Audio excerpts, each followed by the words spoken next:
Hello and welcome to this tutorial. We're going to be making Pong in Unity, and we're going to start seeing the contrast between creating Pong in Python versus creating Pong in Unity. And so you'll see that quite quickly we can make a better game with Unity much easier. Especially using Python. We did use Pygame, which helped us out a bit, but it's just not nearly as easy. And that'd be the big difference working in a game engine where a lot of the programming is done for you and you basically just have to get it to work, versus with Python where we had to, in many respects, sort of start from the very basics, although that Pygame did help us out. If we really wanted to go right from the start with Python and not use Pygame, we would have had a lot more code. But when you're trying to make a game, being efficient is important, and so Unity is a great benefit to developers. Now we're going to do a little bit different here. We're going to start off actually not in Unity. We're going to start off in Photoshop, and we're just going to create our sprites. And very simply, we're just going to create a paddle and a ball. Okay, so I do have Unity open, and you can go ahead and create your own Unity file for this. Okay, hopefully you do remember. I've called it, a Pong, good name for it, and I've set it up for a 2D game, just like we did the last one. We're going to make it a 2D game here. So I'm going to Photoshop. I've got it open already, and we're going to create a couple. Like I said, a couple sprites here, and so I'm going to create a new one, and we're going to set the pixels up here. So the name of this one, I guess, is probably the paddle, and we're going to use the same paddle twice. Of course, my keyboard. Okay, there we go. Now, in terms of the pixels, we want a specific pixel size, and what we're going to do is create a paddle that is, in terms of width 16 pixels, and in terms of its height, 64. Okay, now these aren't just numbers picked randomly. Especially with sprites, it's good to use sort of powers of 2 for their dimension. So really what I've got is 64 is, I think, or 16 is 2 to the 4, and 64 is actually 2 to the 6. And it's sort of like memory size, and works well in binary. Okay, so oftentimes your sprites will be, like I said, using the powers of 2. Okay, so that's what we've got set up here. And so it gives us this, and it looks like it's already filled in with white. So that should be good to go. Okay, if yours is not filled in with white, the best thing to do is grab your paint bucket tool. If I go over it now, it's going to fill it in with this gray. You can always just click on here, and that sets it to black and white. And then your primary color now is white, and fill it in. Okay, so what I'm going to do here is just save this. Save. And one thing that we want to make sure we do is save it as a PNG. So don't save it as a PSD file. Save it as a PNG. Okay, you should have that option. And so it's going to be paddle, and I'll save it in my game already in the assets, and then we can organize it a little bit better later. So just have to find my game. Unity Pong, there we go. And I'm just going to throw it in my assets folder at the moment. So save it there, and just do the regular whatever the defaults are there. Okay, I'm going to do a new one, and we're going to create this as the ball. Okay, or the Pong. I'll call it ball just to make it a little bit easier. Okay, and so I can type here again, and we're going to make this one 16 by 16. So the original Pong was actually a okay, sorry, my keyboard is constantly fighting me.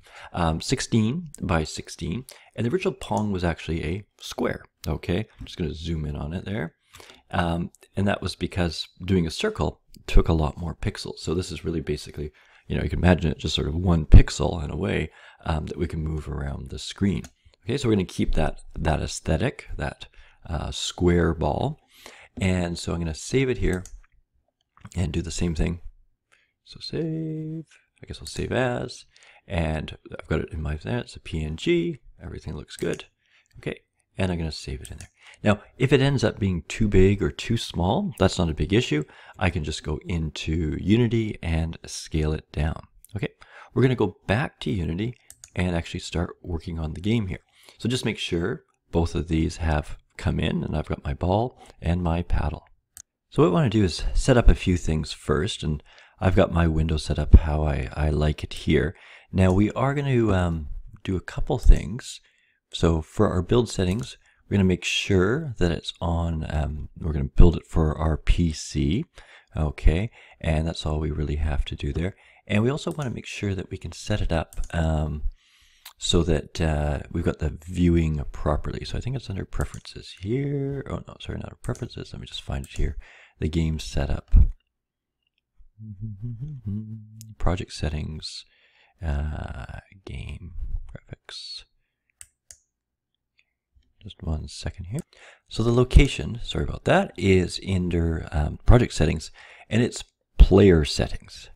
To me, it should be some sort of like, you know, game settings or something like that. But it's under player settings, and so you can, as you come over here, of course, in the inspector, there's a variety of different things you can play around with. Company name, okay. What we want to click on is our here settings for web player. These are our PC standalone settings. And so we've got the aspect ratios all turned on. We can sort of force it into 16:9, okay? And that's what we're going to do. I think that would play better. That would keep our aspect ratio. Okay, if we have to, we can come back and change it after. Now, what we're also going to do is in our window here, because we've set it to 16:9, we can actually get it to force it into 16:9 here. Okay, so in our game view, what we've done is actually created our full screen. Basically, 16:9 would give you your 1080p. All right, a couple other things. We don't want to have a blue background here. We want to have our black one. So on your main camera, you can set that up. Okay, so just changing that to black. All right. And that's, we've got a little bit of white on there. Oh, that's just our alpha channel, so that's fine. Yep, and so that's completely black there.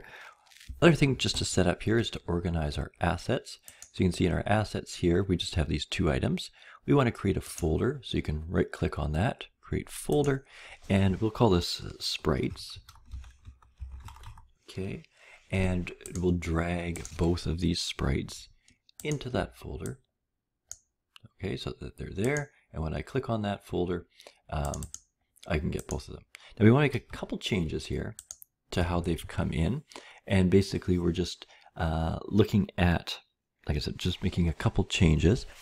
In terms of our pixels per unit, basically the unit here is represented by the square. We're going to set this up to 16. So if you think back, we made this the ball 16:16, so it would fit in one of those squares, and then our paddle would be 16 so wide, so that would be 1 square wide, and then I guess 4 squares high. Okay, we'll keep that at the pivot point there.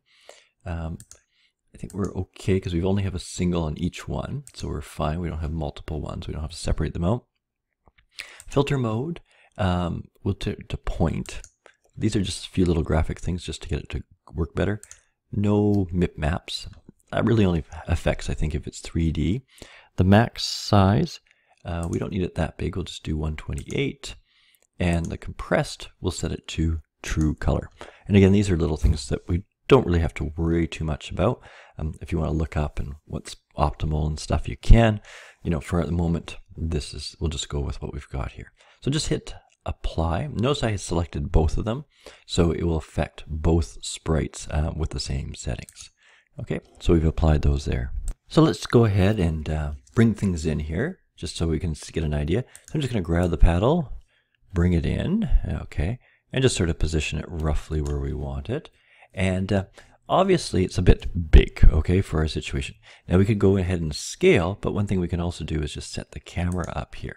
So what I'm going to do is play with the size, and now obviously it's gone off, but you can see things were getting smaller there. So I'm just going to pull this guy over. If you're keep him into the camera, there he is, And looks like I have to go the other way.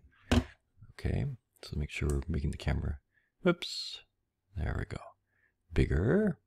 And I think with experimentation about 15 was good. Okay, it makes it about the right size. I would always set that number to make it nice and clear, okay, or clean, not with all the decimal points. And I'm just going to move it over and find a good spot for it. So move it over. I might have to zoom out a bit here. Get the edge, okay, and probably pretty close to the edge there. I don't know. We'll have to see. Maybe about there. So again, looking at that, maybe about -24. Okay, so that looks pretty good. Bring in the ball. Oops, that's another paddle. We'll just leave that for the moment. Bring in the ball. And we'll just put it close to there just to give us some perspective there for the moment. Okay, so that's pretty good. One thing that we want to do as well is create the middle line. So we'll do that. We should have just enough time to do that. I'm going to bring in another paddle. So we're actually going to create another graphic. We're just going to use this guy. So I'm going to bring in roughly to the center. It's a bit big. So what I'm going to do is change the scale here. And I think with my experimentation, 0.5 and 0.2 seem to work pretty good. So we're going to create little dots that go along here. Okay, now don't worry about the position right yet. We'll fix that out. What I'm going to do is duplicate these. Okay, so I've got this one, and before I duplicate it, just so I don't get confused with the name here, I'm going to call this, I'll just call it line, I guess. Line dot, maybe. Be a bit more precise. And what I'm going to do is duplicate them. So to duplicate it, just zoom out a little bit, is just Control D. That makes another one. And then I can move it up. Now what I'm going to do is just sort of move it up manually there. So 2. And I'm actually going to set this other one, go back to it, and set that one to 0. Okay. I'm really just worried about keeping them in space there. Okay, or in the proper location. So I'm just going to move this up and do the same thing here. So Control D, and I'm just going to pause the video because you're just going to keep doing this. So then this one would move up to 4. Okay, and so I'll pause it here and then just finish up this line. You can do that as well. We'll just keep working our way up and then work our way down. Okay, so I've created all those lines there, and so it looks like a dotted line across the top. It looks pretty good. Now, of course, our issue is that it looks pretty messy in here. So what I'm going to do is create an empty, okay, and I'm going to call this, I guess I'll call it center line.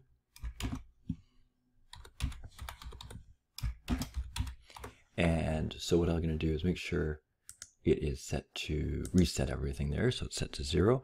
And then I'm just going to grab all of these guys, okay, and put them in. There. And whoops. I thought I changed the name of that. I guess I didn't. Try that again. Center line. All right. So we've got that all nicely set up. I think what we'll do is we'll end this video here. And when we come back, we'll keep working on this.